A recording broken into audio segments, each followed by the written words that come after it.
سوال کرنے والے نے سوال کیا کہ عثمان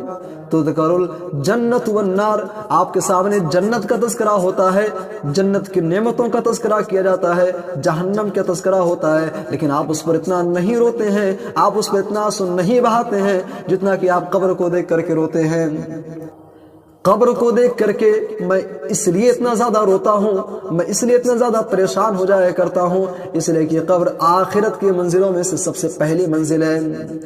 فَإِن نَجَا مِن، اگر قبر کے اندر انسان کو نجات مل گئی، قبر کے اندر انسان کو اگر اللہ تبارک و تعالیٰ نے نجات عطا کر دیا،